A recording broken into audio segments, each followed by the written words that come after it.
8 साला बच्चे की माँ इंतकाल कर गई।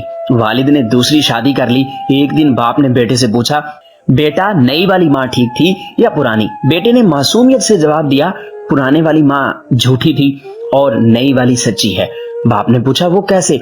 बेटा बोला, जब भी मैं कोई शरारत करता तो माँ कहती थी, बेटा आज मैं तुझे खाना नहीं दूंगी, लेकिन जब भी खाने का टाइम होता सबसे पहले मेरे हाथों को धुलाती और अपने ही हाथों से मुझे खाना खिलाती। नई वाली माँ ने एक बार कहा था कि अगर शरारत की तो खाना नहीं मिलेगा। आज मैंने शरारत की, सुबह से भूखा और प्यासा रखा है। अल्लाह पाक सबकी माओं को सदा सलामत रखे। जिनके वालिदैन इस दुनिया में नहीं हैं उनको जन्नत में आला मकाम अता करे। जिनके वालिदैन इस दुनिया में जिंदा हैं अल्लाह पाक इनकी उम्र लंबी करे और सदा सलामत रखे।